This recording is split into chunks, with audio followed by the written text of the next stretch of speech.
In this video, I will explain the procurement process of Hamiplant BV.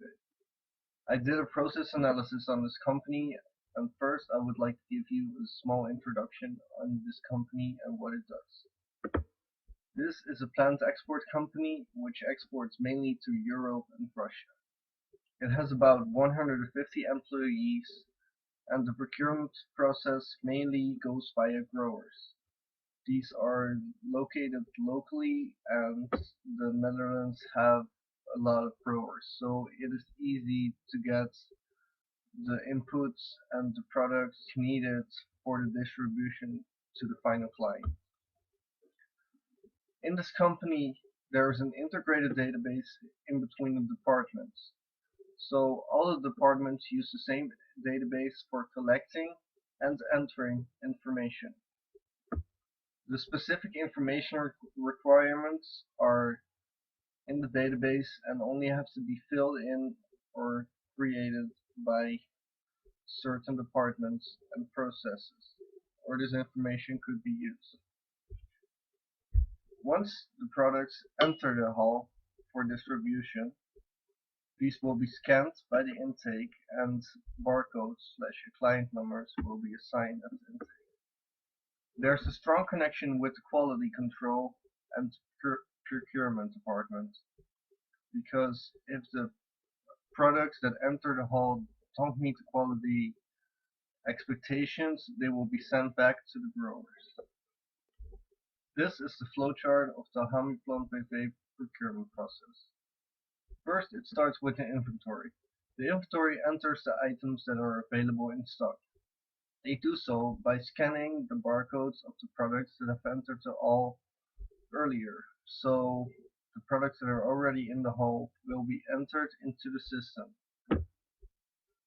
Once the sales department receives a client order, the sales department will enter the products needed for the client order to be fulfilled.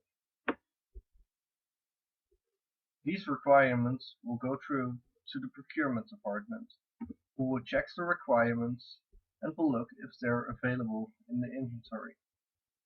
If the products are available in the inventory for a part of the order, then those will be retrieved from the inventory by the inventory personnel.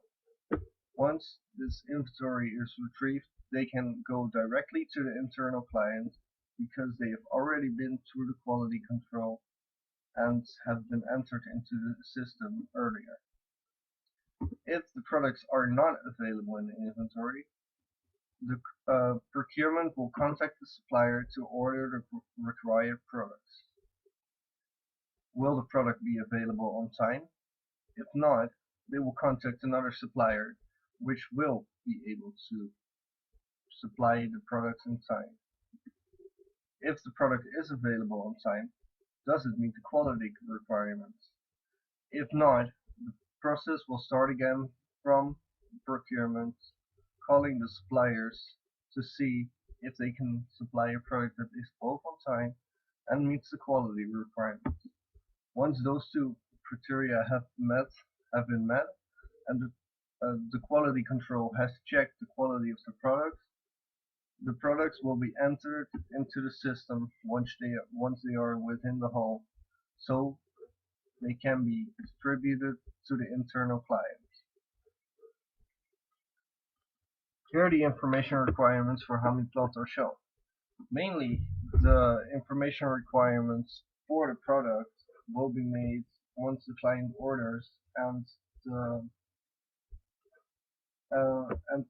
sales department enters the product needed. Procurement will then check the inventory availability. They will only use this data because it's already been entered into the system by the inventory department. The procurement will then check the orders and see the required products. So for some, they will create it, for some, they will use it, for some, they will develop. But most of the info is already given by the sales department, so they will only use it. The same goes for the internal logistics info. Most of it is created already in the early stages, so later on it will only have to be used.